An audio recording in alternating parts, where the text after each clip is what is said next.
नमस्कार dear student, मैं राजेश आपका अपने YouTube channel learning SS with Rajesh में बहुत बहुत स्वागत करता हूं। Dear student, dear estate aspirant, I hope कि आप अपने एग्ज़ाम की तैयारी ज़ोरों से कर रहे होंगे। हम उसी चीज़ को आगे बढ़ाते हुए आज कल वाले टॉपिक को आगे बढ़ा रहे हैं। कल हमने वर्धन और विकास अर्थात वृद्धि और विकास का अर्थ जाना।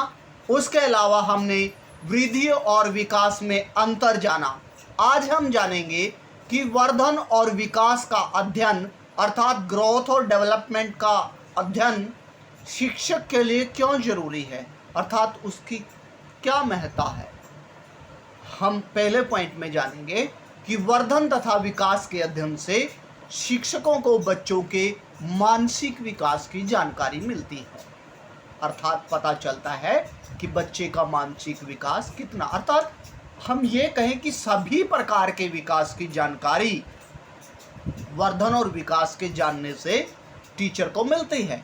हम कई बार देखते हैं कि कई बच्चे वैसे हेल्दी होते हैं जब, लेकिन उनका सामाजिक, उनका बौद्धिक विकास कम हुआ होता है। तो हमें वर्धन और विकास बच्चे के हर प्रकार के विकास की जानकारी देता है। अगला पॉइंट ये क्या जानकारी देता है? वर्धन और विकास के अध्ययन से बालकों के संवेगात्मक विकास में काफ़ी मदद मिलती है। अब अगला पॉइंट है कि विकास की जानकारी तो देता है, लेकिन विकास करने में भी मदद करता है बच्चों के, अर्थात कैसे? हम ये जान पाते हैं कि मान लीजिए बच्चे का भाषाई विकास कम हुआ है, तो हम उसके लिए कुछ ना कुछ रिमीडियल टीचिंग कर सकते हैं। अर्थात कहने का मतलब वर्धन विकास के अध्ययन से हम बच्चों के हर प्रकार के विकास को संभव बना सकते हैं, अर्थात उनके हर प्रकार का विकास कर सकते हैं। विकास की जानकारी तो पा ही सकते हैं और उनका विकास भी कर सकते हैं। उसके बाद अगला पॉइंट, इससे बच्चे के संज्ञानात्मक विकास में भी वर्धन तथा विकास के अध्ययन से मदद मिलती है, अर्थात हमें पता चलता है। अब सबसे पहले हमें संज्ञानात्मक विकास का अर्थ जानना होगा। संज्ञानात्मक विकास बच्चे का व्यापक तथा स्थायी ज्ञान है। व्यापक तथा स्थायी ज्ञान, उसे हम क्या कहेंगे? Cognitive development. स्थायी मतलब जिसे वो जिंदगी पर्यंत भी नहीं भूलता, अर्थात चीज़ें जो उसके दिमाग में स्थायी रूप से फिट हो जाती हैं, और व्यापक ज्ञान वो ले लेता है किसी चीज़ का, यानी ब्रॉडर नॉलेज जब वो ले लेता है, ऐसे विकास को हम क्या कहेंगे? संज्ञानात्मक विकास। अर्थात वर्धन और विकास के अध्ययन से हमें बच्चे के संज्ञानात्मक विकास में भी मदद मिलती है, अर्थात हम इससे ये पता चला सकते हैं कि बच्चे ने कितना व्यापक सीखा है। अगर नहीं सीखा है तो हमें और उसे व्यापक ज्ञान दे सकते हैं। अगर हमें बच्चे के वर्धन और विकास की जानकारी है तो आगे बढ़ते हैं। वर्धन और विकास के अध्ययन से शिक्षकों को शिक्षार्थियों के सामाजिक विकास, अर्थात हम अगर चारों पॉइंटों को कंक्लूड करें तो हम यही कह सकते हैं कि वर्धन और विकास से शिक्षक को बच्चों के हर प्रकार के विकास की जानकारी मिलती है और उसको विकास को करने में मदद मिलती है। यानी उनका अगर कोई विकास कम हुआ है तो टीचर वो उनका विकास कर भी सकता है। चलिए आगे बढ़ते हैं। अब विकास का अधिगम से क्या संबंध है? कहने का मतलब है कि मान लीजिए कल हमने पढ़ा था विकास हमारा पूरी उम्र होता रहता है, इसमें हम अपने गुणों में बदलाव करते हैं। अर्थात अब कह रहा है कि विकास का अधिगम से क्या संबंध है। अधिगम का मतलब है सीखने से क्या संबंध है। विकास का अधिगम मतलब लर्निंग, सीखने से क्या संबंध है। अब हम देखेंगे कि विकास का सीखने से बहुत संबंध है। कैसे संबंध है? बालक के शारीरिक और मानसिक विकास पर अधिगम का जटिल ढंग से प्रभाव पड़ता है। अधिगम का यानी हम जो सीखते हैं उससे हमारे शारीरिक और मानसिक विकास पर बहुत प्रभाव पड़ता है। जैसे अगर हम क्या इसका एग्जाम्पल कैसे दें कि मान लो हम सोने की गलत आदत सीखते हैं, यानी कैसे सोते हैं, उससे हमारा शारीरिक विकास प्रभावित हो सकता है। हम गलत आदतें सीख सकते हैं जिससे हमारा मानसिक विकास भी प्रभावित हो सकता है। अर्थात कहने का मतलब क्या हुआ, सीखने का हमारे शारीरिक और मानसिक विकास पर प्रभाव पड़ता है। उसके बाद बालक अनुभव या अधिगम के द्वारा जो अर्जित करता है उसे सामाजिक गुण कहा जाता है। अर्थात अधिगम से आदमी के सामाजिक विकास पर भी प्रभाव पड़ता है। हमने जाना कि अगर हम समाज में घुल मिलकर रहना सीखते हैं तो हम एक अच्छे राजनेता या फिर अच्छे समाज सुधारक या सामाजिक प्राणी बन सकते हैं। यानी सीखने का हमारे सामाजिक गुणों पर भी प्रभाव पड़ता है। उसके बाद बालक के मानसिक विकास को चीज़ें बहुत प्रभावित करती हैं।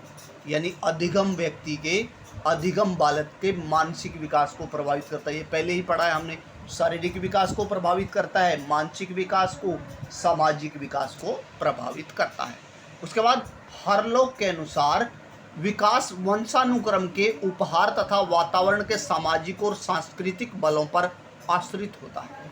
यानी कहता है कि विकास हमें कहाँ से मिलता है, वंशानुक्रम से मिलता है।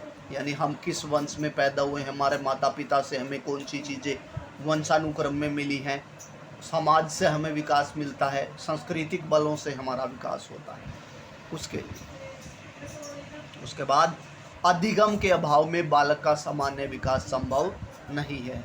अर्थात हमारे हर प्रकार के विकास के लिए अधिगम बहुत जरूरी है, अधिगम बहुत जरूरी है। उसके बाद सीखना या अधिगम मनुष्य के लिए एक अनिवार्य प्रक्रिया है। बालक वर्षों तक अपने माता पिता, परिवारजन और समाज के अन्य व्यक्तियों की सहायता से व्यवहार तथा अपने अनुभवों में परिवर्तन द्वारा कर अधिगमित व्यवहार सीखते हैं जो बालक के विकास में सहायक है। अर्थात सीधे से शब्दों में अगर हम कहें, सीखने से या अधिगम से मनुष्य का हर प्रकार का विकास होता है। क्या होता है? हर प्रकार का विकास होता है। उसके बाद विकास के सिद्धांत, ये आ जाइए आप, very very important point, very very important. Level 2 और 3 के लिए तो बहुत डीप इम्पोर्टेंट है कि विकास के सिद्धांत। हमने क्या जाना? आज हम जानेंगे कि कई प्रकार का विकास होता है जो आपने अभी पढ़ा। मनुष्य का शारीरिक विकास, सामाजिक विकास, सामूहिक विकास तथा क्रियात्मक विकास, तथा आपने पढ़ा मनोसामाजिक विकास। तो सभी प्रकार के विकास के बारे में हम अध्ययन करेंगे। पहला विकास के बारे में, मनोसामाजिक विकास का सिद्धांत। अर्थात बच्चे का मनोसामाजिक विकास कैसे होता है, ये किसने बताया है? एरिक्सन ने। अब आपसे एग्जाम में पहला पॉइंट पूछा जाएगा कि मनोसामाजिक विकास का सिद्धांत किसने प्रदान किया है? आप बताएंगे एरिक्सन ने। अब आगे दूसरा पॉइंट बताएंगे कि एरिक्सन के अनुसार मनोसामाजिक विकास कैसे होता है बच्चे का, उस पर किस चीज़ का प्रभाव पड़ता है। एरिक्सन के अनुसार बालक के विकास पर उसकी काम प्रवृत्ति का नहीं बल्कि सामाजिक अनुभूतियों का प्रभाव पड़ता है। दूसरा और इम्पोर्टेंट पॉइंट आप याद रखेंगे, अपने नोट्स में लिखेंगे कि एरिक्सन के अनुसार बच्चे का मनोसामाजिक विकास अर्थात उसका समाज में विकास कब होता है, उस पर समाज के वातावरण का प्रभाव पड़ता है, ये मानना है एरिक्सन का। और एरिक्सन के अनुसार बच्चे के मनोसामाजिक विकास की 8 अवस्थाएं हैं। कितनी अवस्थाएं हैं? 8। तीसरा पॉइंट आप ये याद रखेंगे। आपसे ये भी पूछा जा सकता है कि एरिक्सन के अनुसार मनोसामाजिक विकास की कितनी अवस्थाएं हैं। अब अगला पॉइंट जो कि वेरी वेरी इंपॉर्टेंट है, आपसे ये पूछा जाएगा, अगर पीआरटी एग्ज़ाम है तो पहले वाले 3 स्टेप आप 4 स्टेप अच्छे से याद रखें। कौन से? कि आपसे पूछा जाएगा एरिक्सन के अनुसार विश्वास बनाम अविश्वास की उम्र कितनी है। आप बताएंगे जन्म से लेकर 1.5 वर्ष तक विश्वास बनाम अविश्वास, अर्थात बच्चे में कई चीज़ों को करने में हिचक होती है और वो हिचक क्या है? विश्वास बनाम अविश्वास। उसे अपने पर कई बार विश्वास होता है, कई बार अविश्वास होता है। उसके बाद 1.5 वर्ष से लेकर 3 वर्ष तक स्वायत्तता बनाम लज्जा एवं शंका, यानी बच्चे को डाउट रहता है चीज़ों में, और वो डाउट की उम्र कौन सी है एरिक्सन के अनुसार? 1.5 वर्ष से लेकर 3 वर्ष तक। पहल बनाम अपराध बोध, यानी कई बार 3 साल से 6 साल तक के बच्चे, कई बच्चे पहल में विश्वास रखते हैं, कई बार वो अपराध बोध, अर्थात उनसे कोई गलती हो जाती है तो वो बार बार कहते हैं आई एम सॉरी, ये यानी वो अपराध बोध फील करते हैं।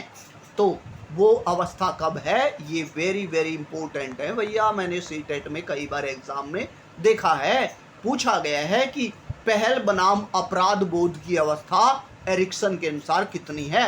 आप बताएंगे 3 से 6 साल तक है। अगला पॉइंट, अध व्यवसाय बनाम हीनता की उम्र 6 से 12 साल है। ये भी आप याद रखेंगे। उसके बाद पहचान बनाम भूमिका भ्रांति, अर्थात पहचान बनाने को लेकर और व्यक्ति किस उम्र में बहुत सेंसिटिव होता है। 12 से 20 साल तक के जब बच्चे होते हैं तो वो पहचान बनाने को लेकर के बड़े चिंतित होते हैं। बे क्लास में हो या समाज में उनकी पहचान बने और वो रोल प्ले करें, रोल दूसरों के लिए वो रोल मॉडल भी बनना चाहते हैं। भूमिका भ्रांति। उसके बाद अकेलापन, अंतरंगता बनाम अकेलापन की उम्र, ये इंपॉर्टेंट नहीं है लेकिन फिर भी आ सकती है। कब होती है? यानी आदमी कब अकेलापन महसूस करता है? 20 से 45 साल। वो अंतरंगता, अर्थात कई बार अपने आप में खोया हुआ रहता है या कई बार अकेलापन महसूस करता है। चलिए आगे बढ़ते हैं। आई होप कि आपको ये पॉइंट बहुत समझ आए होंगे, वेरी वेरी इंपॉर्टेंट है। उसके बाद सामाजिक सामूहिक विकास का पारिस्थितिक परक सिद्धांत, अर्थात सामाजिक सामूहिक विकास का आपने मनोसामाजिक विकास के बाद एक और विकास है आदमी का, सामाजिक सामूहिक विकास। और सामाजिक सामूहिक विकास के प्रचारक कौन है, प्रवर्तक कौन है? ब्रेनर। कौन है?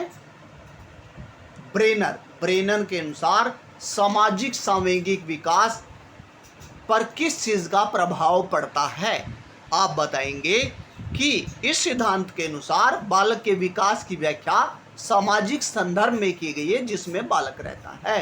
अर्थात वही बात जो एरिक्सन भी मानते हैं कि बच्चे के सामाजिक और सामूहिक विकास पर समाज का बहुत प्रभाव पड़ता है, जिस समाज में वो रहता है। आगे बढ़ते हैं। जैसे जैसे बालक बड़ा होता है, लोगों के साथ में इंटरेक्शन वो करता है और इंटरेक्शन से उसका विकास होता रहता है। चलिए आगे बढ़ते हैं। अब एग्जाम में आपसे क्या पूछा जाएगा? पहले वाली आई होप एरिक्सन वाला जो मनोसामूहिक विकास, मनोसामाजिक विकास का सिद्धांत है वो आपको डीपली अच्छे से याद हो गया होगा। क्या याद हुआ? कि उसके अनुसार बच्चे पर काम प्रवृत्ति का नहीं, समाज का बहुत प्रभाव पड़ता है। और उसके अनुसार मनोसामाजिक विकास की एरिक्सन के अनुसार 8 अवस्थाएं हैं। आपसे पूछा जाए पहल बनाम अपराध बोध कौन सी अवस्था है? तीसरी अवस्था है और 3 साल से लेकर 6 साल तक ये अवस्था है। याद रखने के लिए एक बार इन्हें आप जैसे इंग्लिश में स्पेलिंग्स लिखते हैं वैसे आप इन्हें लिख कर देखिएगा, पक्के हो जाएंगे माइंड में। उसके बाद ब्रेनर के अनुसार सामाजिक सामूहिक विकास पर किस चीज का प्रभाव पड़ता है? समाज का जिसमें वो रहता है। आगे बढ़ते हैं। मानसिक और संज्ञानात्मक विकास के सिद्धांत। अब आपने जाना कि संज्ञानात्मक विकास क्या होता है। थोड़ी देर पहले मैंने बताया था कि संज्ञानात्मक विकास बच्चे का व्यापक और स्थायी ज्ञान है, यानी स्थायी ज्ञान का विकास है। और संज्ञानात्मक विकास का पहला सिद्धांत, इंपॉर्टेंट सिद्धांत किसने दिया है? जीन पियाजे ने दिया है। लेवल 1 में तो सीधा यहीं से कई बार एग्जाम में प्रश्न आता है कि संज्ञानात्मक विकास में सबसे महत्वपूर्ण योगदान किसका है? आप बताएंगे जीन पियाजे का। उसके बाद आप याद रखने के लिए एक ट्रिक बना लीजिए कि जीन पियाजे बच्चे के व्यापक और स्थायी ज्ञान पर बल देते हैं। कौन से ज्ञान पर बल देते हैं? स्थायी ज्ञान पर बल देते हैं। और स्थायी ज्ञान क्या होता है? संज्ञानात्मक विकास। उसके बाद अगला पॉइंट क्या कहता है जीन पियाजे? जैसे जैसे बालक बड़ा होता है वातावरण के साथ अंतःक्रिया करके, यानी ये भी ब्रूनर की तरह यही मानते हैं कि बच्चे के विकास पर वातावरण का बहुत प्रभाव पड़ता है। और हम संज्ञानात्मक विकास के स्टेप आगे जाकर बड़े डीप से पढ़ेंगे, जो कि एग्जाम में एक पक्का 100/100% आएगा।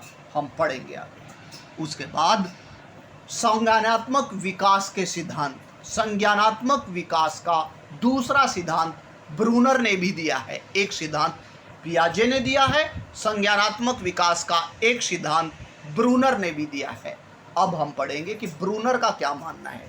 पियाजे का तो मानना है कि बच्चे के कॉग्निटिव डेवलपमेंट पर वातावरण का बहुत प्रभाव पड़ता है, जबकि पियाजे का क्या मानना है कि संज्ञानात्मक जो विकास है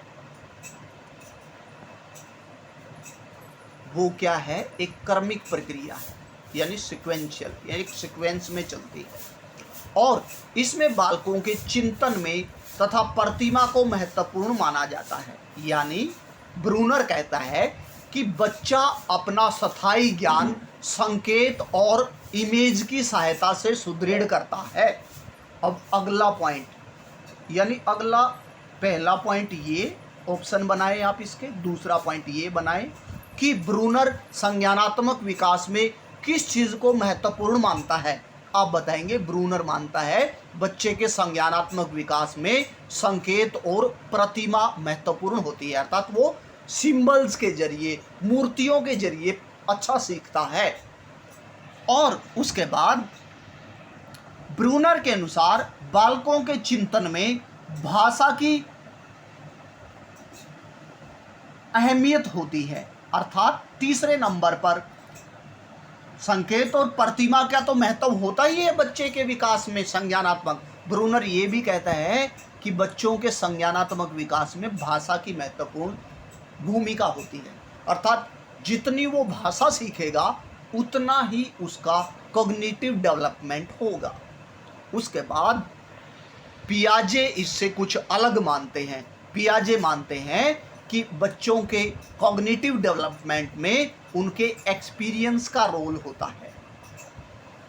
किसका रोल ज़्यादा होता है? एक्सपीरियंस का, अनुभव। अर्थात बच्चा जैसे जैसे अनुभव करता है, यानी बच्चे का अनुभव होता जाता है, वो उतना ही ज़्यादा सीखता जाता है। अगला पॉइंट मैं आपसे अभी पूछूं, फिर आपका पॉइंट सुदृढ़ हो जाए। ब्रूनर के अनुसार संज्ञानात्मक विकास में किन किन चीज़ों का योगदान ज़्यादा होता है? ऑप्शन ए क्रमिक प्रक्रिया का, ऑप्शन बी संकेत और प्रतिमा का, ऑप्शन सी भाषा का, और ऑप्शन सी डी तीनों का। तो आप क्या बताएंगे? तीनों का। उसके बाद अगला पॉइंट, ब्रूनर ने संज्ञानात्मक विकास की 3 अवस्थाएं बताई हैं, अर्थात बच्चे का संज्ञानात्मक यानी स्थायी ज्ञान एकदम नहीं हो जाता, उसकी 3 अवस्थाएं होती हैं। पहली अवस्था कौन सी है? Inactive stage. कौन सी स्टेज? इनएक्टिव। कब होती है?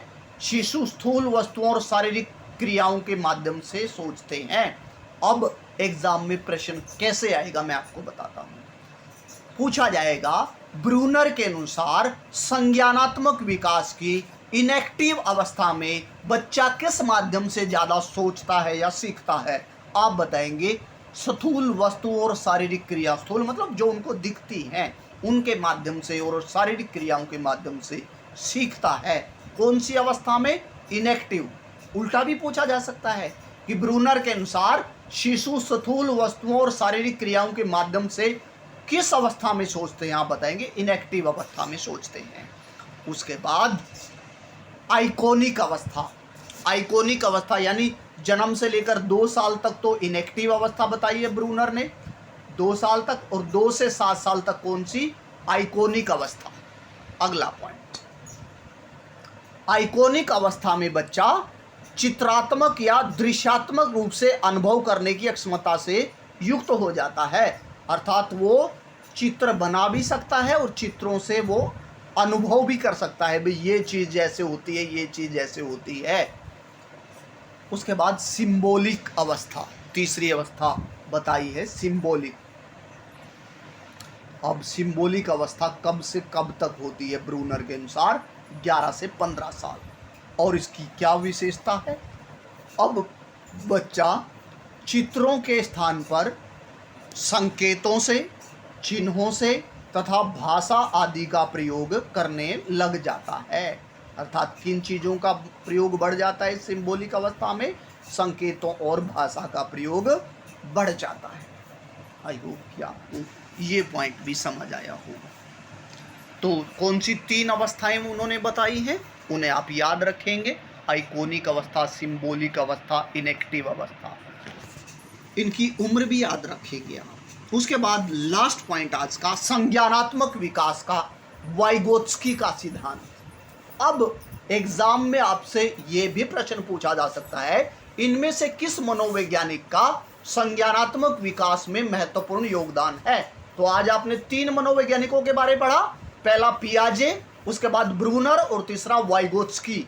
अब वाइगोत्स्की क्या कहते हैं कि बच्चे का संज्ञानात्मक विकास कैसे होता है?